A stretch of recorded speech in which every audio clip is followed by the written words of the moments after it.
আজ আমরা করব নবম শ্রেণীর নতুন গণিত বই 2024-এ 207 পৃষ্ঠাতে যে সমস্যাগুলো দেওয়া আছে সেই সমস্যাগুলোর সমাধান। এখানে টোটাল 4টা সমস্যা দেওয়া আছে। 4টা সমস্যা আজকে আমি সমাধান করে দিব। তো প্রথমে তোমাদের 1 নাম্বার যে সমস্যাটা দেওয়া ছিল সেই সমস্যাটা হলো একটি ত্রিভুজাকৃতির পিরামিডের ভূমির বাহু তিনটির তিনটির দৈর্ঘ্য যথাক্রমে দেওয়া আছে 3 সেন্টিমিটার, 4 সেন্টিমিটার এবং 5 সেন্টিমিটার। 3 সেন্টিমিটার, 4 সেন্টিমিটার এবং 5 সেন্টিমিটার এবং উচ্চতা দেওয়া আছে 13 সেন্টিমিটার। আমাদের করতে হবে কি, পিরামিডটির সমগ্র তলের ক্ষেত্রফল কত। তো আমাদেরকে বের করতে হবে যে এই পিরামিডটির সমগ্র তলের ক্ষেত্রফল কত। তো এক্ষেত্রে আমরা প্রথমেই যেটা করব সেটা হলো যে আমরা কি জানি পিরামিডের সমগ্র তলের ক্ষেত্রফল সমান কি। পিরামিডের সমগ্র তলের ক্ষেত্রফল সমান হলো, তো পিরামিডের সমগ্র তলের ক্ষেত্রফলের যে সূত্র সেটা আমরা জানি, ভূমির ক্ষেত্রফল যোগ হাফ গুণ ভূমির পরিসীমা গুণ হেলানো উচ্চতা বর্গ একক। তাহলে এবার আমাদেরকে দেখতে হবে যে আমরা এখানে কি কি জানি। দেখো, ভূমির ক্ষেত্রফল এটা আমাদেরকে এখান থেকে বের করতে হবে, ভূমির পরিসীমা এটা আমাদেরকে এখান থেকে বের করতে হবে এবং হেলানো উচ্চতা আমাদেরকে বের করতে হবে। এই তিনটা জিনিস যদি আমরা এখানে এই সূত্রটাতে বসাতে পারি তাহলে এই পিরামিডটির সমগ্র তলের ক্ষেত্রফল আমরা বের করতে পারবো। তাহলে আমাদেরকে প্রথমে ভূমির ক্ষেত্রফল এখানে বসাতে হবে। তো ভূমির ক্ষেত্রফল আমরা জানি কি, ত্রিভুজ ক্ষেত্রের ভূমির ক্ষেত্রফল সমান কি,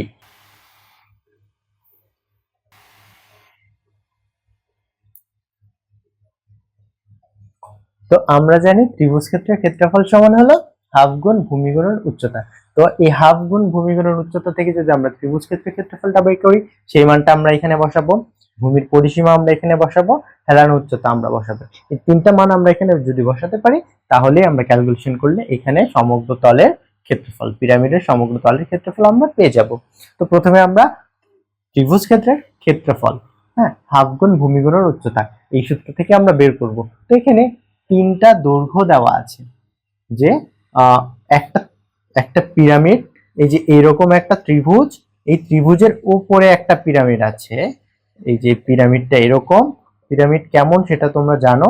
তো এটা একটা পিরামিড, এই পিরামিডের যে বেজ মাটিতে যেটা আছে, এই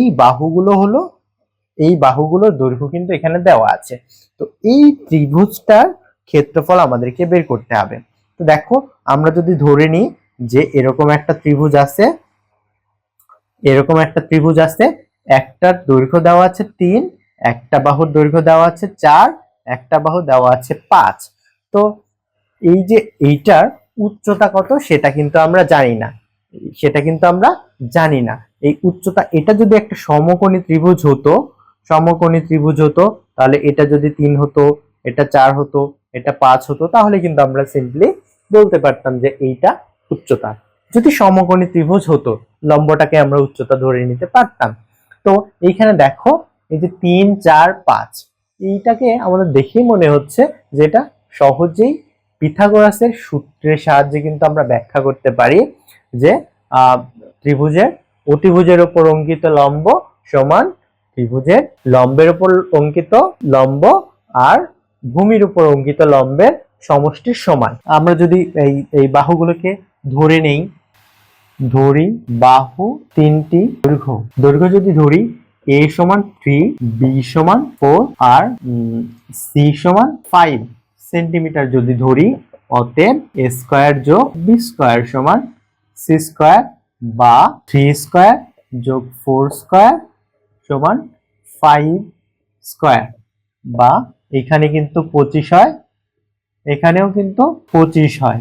তাহলে এখানে দেখো, এখানে যেহেতু মিলে যাচ্ছে, এখানে যেহেতু এই পাশেও 25 এই পাশেও 25 মিলে যাচ্ছে, সুতরাং আমরা কিন্তু বলতে পারি এটা একটা সমকোণী ত্রিভুজ। আর সমকোণী ত্রিভুজ যদি হয় তাহলে একটাকে আমরা ধরতে পারি এটা লম্ব, এইটাকে এই যে এটাকে আমরা ধরতে পারি লম্ব, এটাকে আমরা ভূমি ধরতে পারি, আর বড়টা সবসময় অতিভুজ হয়। তাহলে ত্রিভুজ ক্ষেত্রের ক্ষেত্রফল আমরা কি লিখতে পারি? হাফ গুণ ভূমি। ভূমি আমরা এই 4 ধরতে পারি, 4, উচ্চতা 3 ধরে নিলাম। তাহলে 3 4 12, 12কে 2 দ্বারা ভাগ করলে হয় 6 বর্গ সেমি। তাহলে 6 বর্গ সেমি। আমরা এইটুকুর মান, এই যে ত্রিভুজের ভূমির ক্ষেত্রফলের মান আমরা পেয়ে গেলাম 6 বর্গ সেমি। তাহলে এইটুকু কাজ আমাদের শেষ। এবার আমরা করব হচ্ছে যে হাফ সূত্রের হাফ দিলাম, ভূমির পরিসীমা বের করতে হবে। তো এবার আমাদের কাজ হচ্ছে এই ভূমির পরিসীমার মানটা বের করে এখানে বসানো। তো ভূমির পরিসীমার মানটা আমরা কিভাবে বের করতে পারি চলো দেখা যাক। তো এইটুকু তোমরা দেখে নাও বা তুলে নাও, যেহেতু আমার জায়গার স্বল্পতা, তার জন্য এগুলো আমি মুছে দিব। তো আশা করি এটা তোমরা বুঝতে পারছো। যদি আরেকবার বুঝাতে চাই, যে বাহু তিনটা কিন্তু আমি ধরে নিলাম 3 4 5। তো 3 4 5 স্কয়ার প্লাস বি স্কয়ার সমান সি স্কয়ার, যে পিথাগোরাসের উপপাদ্য যেহেতু যাচ্ছে, তোমরা একটু ব্যাখ্যা করে খাতায় যখন লিখবা একটু বড় করে লিখতে পারো বোঝার সুবিধার্থে। আমি জাস্ট তোমাদের বোঝাচ্ছি, আমি তো বলেই দিচ্ছি আমার জায়গা অল্প, তার জন্য আমি জাস্ট তোমাদেরকে অল্প করে লিখে বোঝাচ্ছি। তো এইটা দেখো, ত্রিভুজ পিথাগোরাসের উপপাদ্যটা যদি মেনে চলে তাহলে সেটা একটা অবশ্যই সমকোণী ত্রিভুজ হবে, আর বড়টা হবে অতিভুজ, আর ছোট যে কোনো দুইটার তুমি এটাকে 4 অথবা 3 যাই ধরো না কেন, এটাকেও তুমি 4 বা 3 যাই ধরো না কেন, উত্তর কিন্তু একই আসবে। তো এইভাবে কিন্তু আমরা এখান থেকে ভূমি আর উচ্চতা বের করে এই ক্ষেত্রফলটা বের করলাম। তো এই ক্ষেত্রফলটা আমরা এখানে বসিয়ে দিলাম। এবার আমরা সূত্রের হাফ বসালাম। ভূমির পরিসীমা এবার আমাদেরকে বের করতে হবে। তো ভূমির পরিসীমাটা আমরা কিভাবে বের করতে পারি চলো দেখা যাক। তো এবার আমরা বের করব ভূমির পরিসীমা। ভূমির পরিসীমা আমরা বের করব। তো আমাদের ত্রিভুজটা এরকম ছিল, বা যেরকমই তুমি ধরে নাও না কেন, একটা 5 একটা 4, নিচেরটা বড় নিচেরটা 4 দেই, 4 3 অনুপাত ঠিক রাখার জন্য এটা দিলাম। তো ভূমির পরিসীমা কি? পরিসীমা মানে হলো এই তিনটার দৈর্ঘ্য কত। তো পরিসীমা সমান আমরা সিম্পলি 5 যোগ 4 যোগ 3 লিখে নিতে পারি। তাহলে 5 4 9, 9 3 12, 12 সেন্টিমিটার পরিসীমা। তো ত্রিভুজটার পরিসীমা হলো 12 সেন্টিমিটার। তো এই যে ভূমির পরিসীমা, ত্রিভুজের যে ভূমির পরিসীমা, এটা আমরা 12 সেন্টিমিটার লিখে নিতে পারি। এবার গুণ হেলানো উচ্চতা। তো হেলানো উচ্চতা এবার আমাদেরকে বের করতে হবে, আমাদের সর্বশেষ কাজ যেটা হেলানো উচ্চতা বের করা। এবার আমরা বের করব হেলানো উচ্চতা। কিংবা হেলানো উচ্চতাকে এল ধরা হয়, আর এল সমান √h স্কয়ার যোগ আর স্কয়ার। তো এইখানে এইচ স্কয়ারটা হলো যেই আমাদের যেই হচ্ছে পিরামিডটা আছে, সে এই যে এটা ধরো একটা পিরামিড, এইটা ধরো আমাদের পিরামিডটা, যাই হোক আমি আঁকাতে ভালো পারি না, আঁকানোর চেষ্টা করলাম। এটা ধরো আমাদের পিরামিড, এই পিরামিডের এই যে এইটা হচ্ছে হেলানো উচ্চতা, আর এই মধ্যবিন্দু থেকে যেই উচ্চতা, এই উচ্চতা দেয়া আছে 13। এই যে উচ্চতা দেয়া আছে কিন্তু আমাদের 13, কিন্তু এই হেলানো উচ্চতা যেটা, সেটা কিন্তু এখন আমাদেরকে বের করতে হবে। আর এটা বের করার জন্য আমাদেরকে কি করতে হবে, এটা হচ্ছে এল ধরে নিলাম, সূত্র দেয়া আছে এল সমান √h স্কয়ার যোগ আর স্কয়ার। তো এখানে দেখো সিম্পলি আমরা এইচ এর মান কিন্তু 13 বসিয়ে দিতে পারি, বাট আর এর মানটা আমরা এখানে চাইলেই বসাতে পারছি না। এখানে আর হলো পিরামিডের অন্তকেন্দ্রের ব্যাসার্ধ। তো পিরামিডের অন্তকেন্দ্রের ব্যাসার্ধ যেটা আর, এইটাকে বের করে কিভাবে? এইটাকে বের করে হচ্ছে ত্রিভুজের যে ক্ষেত্রফল ছিল, সেই ক্ষেত্রফলকে ভাগ করতে হয় অর্ধ পরিসীমা দ্বারা। অর্ধ পরিসীমা দ্বারা যদি আমরা ত্রিভুজের ক্ষেত্রফলকে ভাগ করি, তাহলে আমরা পেয়ে যাই এই আর এর মান। তো এখানে ক্ষেত্রফল কিন্তু আমাদের বের হয়েছিল কত? ক্ষেত্রফল বের হয়েছে 6। তো আমরা 6 লিখলাম। আর অর্ধ পরিসীমা আমরা পাইছি 12। তো অর্ধ পরিসীমা মানে কত? মানে হলো 6। তো দেখো 6 6 কাটা, এখানে হয় 1, অর্থাৎ আর এর মান দাঁড়ালো 1। তো আমরা এখানে 1 স্কয়ার করে দিলাম, তাহলে 13। 13 কে 13 দ্বারা যদি আমরা গুণ করি, 13 13 3 3 9 169 হয়। তাহলে 169 যোগ 1 সমান আমরা লিখতে পারি √170। তো এইটাকে যদি আমরা ক্যালকুলেটরের সাহায্যে রুট করি, ক্যালকুলেটরের সাহায্যে যদি এটাকে আমরা রুট করি, তাহলে আমরা পাই 13.038। আমরা 13.038 পাই, অর্থাৎ এই এল এর মান বা হেলানো উচ্চতার মান আমরা পেলাম 13.038। তো এইটা আমরা এখন বসিয়ে দিব 13.038 বর্গ, সবগুলো যেহেতু সেন্টিমিটার তো আমরা বর্গ দেখো সবগুলো মান আমরা বসিয়ে দিয়েছি। তো বসিয়ে দেওয়ার পরে এখন আমরা জাস্ট ক্যালকুলেশন করলেই কিন্তু মানটা পেয়ে যাব। এখানে যেহেতু 12 আছে, এখানে 12 আছে, এখানে 2 আছে, তো এটাকে দিয়ে যদি আমরা কাটাকাটি করি এখানে 6 থাকে। এবার এই 6 যদি আমরা এই 13 সাথে 13.038 এর সাথে গুণ করি এবং সেটার সাথে 6 যোগ করি, তাহলে কিন্তু এখানে আমরা আমাদের মানটা পেয়ে যাচ্ছি।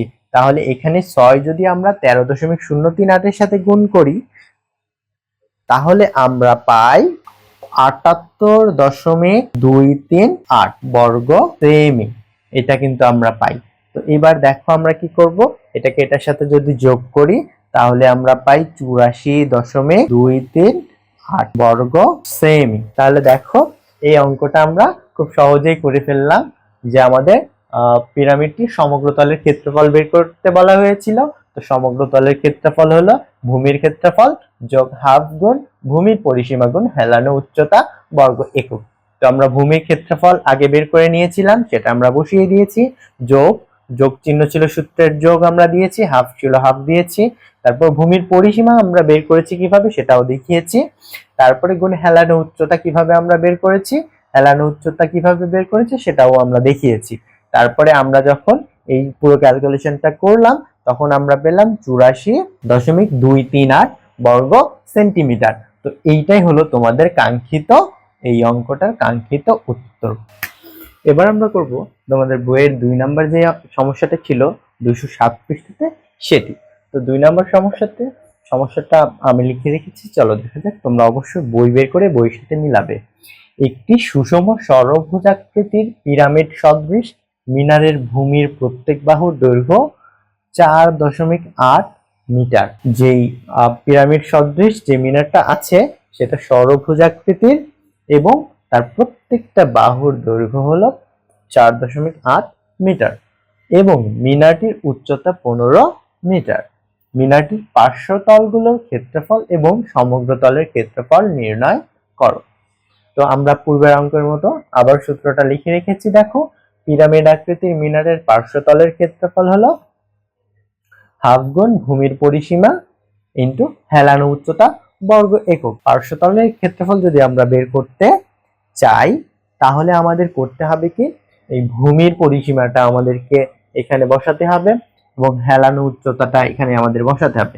এই দুইটা মান যদি আমরা এখানে বসাতে পারি তাহলেই কিন্তু এখানে আমাদের এই অঙ্কটা হয়ে যাচ্ছে। তো দেখো আমরা সূত্রের এখানে হাফ ছিল, হাফ নিয়ে আসলাম গুণ এই ভূমির পরিসীমা। আচ্ছা, বলা আছে কি সুষম ষড়ভুজাকৃতি। তাহলে ষড়ভুজ মানে হলো যার বাহু হচ্ছে 6টা। কয়টা বাহু? 6টা। একটা বাহু, দুইটা বাহু, তিনটা বাহু, চারটা বাহু, পাঁচটা বাহু, 6টা বাহু, টোটাল 6টা বাহু। এবং সুষম বলার মানে হলো প্রত্যেকটা বাহু হলো সমান আর প্রত্যেকটা বাহুর মান হলো 4.8 সেন্টিমিটার। অতএব পরিসীমা কত হবে? পরিসীমা হবে এই যে 4.8 আছে, 4.8 এটাকে 6টা বাহু, সো আমরা 6 দ্বারা যদি গুণ করি তাহলে যেটা পাচ্ছি সেটাই কিন্তু এখানে পরিসীমা। তো গুণ করে আমরা পরিসীমা পেলাম 28.8। তো আমরা পরিসীমা পেলাম 28.8। তো এইটা আমরা এখন এখানে লিখে দিব 28.8। তাহলে আমাদের ভূমির পরিসীমাটা আমাদের বের হয়ে গেছে, এটা আমরা এখানে লিখে দিয়েছি। এবার আমরা যে মানটা বসাবো সেটা হলো হেলানো উচ্চতা। তো হেলানো উচ্চতার সূত্র কি? হেলানো উচ্চতা এল দ্বারা প্রকাশ করা হয়। এল সমান √h স্কয়ার যোগ আর স্কয়ার। তো এইচ স্কয়ার যোগ আর স্কয়ার। এখানে দেখো এইচ এর মান কিন্তু দেওয়াই আছে 15, সো আমরা 15 স্কয়ার করে দিলাম এবার আর এর মান আমরা জানি না। তো আর এর মান যদি আমরা না জানি, আর এর মানটা আমরা বের করে নিব। দেখো আর এর মান এখানে কোনটা, এই বিপরীত প্রত্যেকটা শীর্ষবিন্দু যদি আমরা যোগ করে দেই, এই যে এইটা হলো আর এর মান। আর এর মান হবে এইটা, এই লাল দাগটা হলো আর এর মান, লাল দাগটা আর এর মান। তো এই পুরো বাহুটাও কিন্তু 4.8, এটাও 4.8, প্রত্যেকটা 4.8, এইটাও 4.8। তাহলে এটা যদি 4.8 হয়, এটা 4.8 হয়, এখানে মাঝখানে থাকার কারণে এটা 2.4 হয়ে যাচ্ছে, এতটুকুর মান 2.4 হয়ে যাচ্ছে। তো এই বাহুটার মান কিন্তু এবার আমরা খুব সহজেই পিথাগোরাসের উপপাদ্যের সাহায্যে বের করতে পারি। কিভাবে বের করতে পারি চলো দেখা যাক। তো দেখো এখানে এই অতিভুজ 4.8 স্কয়ার সমান, এই যে এই পাশে দেখো আমরা যদি নামকরণ করে দিই, এইটুকু রেড লাল কালি দিয়েছি, তো আমরা আর নেই, এটুকুর মান হচ্ছে আর, বড় আর নিলাম, বা ছোট আর এর মান বের করছি, ছোট আর নিলাম, প্লাস এই পাশে এই নিচেরটা হচ্ছে কত, 2.4 স্কয়ার, বা এই যে 4.8 স্কয়ার বিয়োগ 2.4 স্কয়ার সমান আর স্কয়ার। বা আমরা যদি এটা ক্যালকুলেশন করি, আর এর মান আমাদের এখানে বের হবে, আমি ক্যালকুলেশনটা করে রেখেছি, আর এর মান এখানে বের হবে 4.16, 4.16। তাহলে এখানে আমি আর এর মান পেলাম 4.16। এই আর এর মানটা আমি বসিয়ে দিব।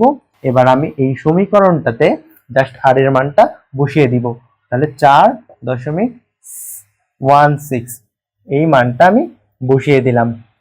এই ক্যালকুলেশনটা আমরা যদি করি তাহলে এইখানে উত্তর পাই আমরা আর সমান 15.57। তোমরা জাস্ট একটু কষ্ট করে ক্যালকুলেশনটা করে নিবা, তাহলে আর এর মান আমরা পেয়ে গেলাম 15.57। তো এখানে আমরা 15.57 বসিয়ে দিলাম। তাহলে এখন দেখো এই যে ক্ষেত্রফল, পিরামিড আকৃতির মিনারের পার্শ্বতলের ক্ষেত্রফল যে সূত্র ছিল, সূত্রে ভূমির পরিসীমা আমরা বের করেছি, হেলানো উচ্চতা আমরা বের করেছি, মানগুলো আমরা বসিয়ে দিয়েছি, ক্যালকুলেশনের পালা। ক্যালকুলেশনটা যদি আমরা করি তাহলে এইখানে হয়, এই ক্যালকুলেশনটা আমি করে রেখেছি, 224.208 বর্গ মিটার।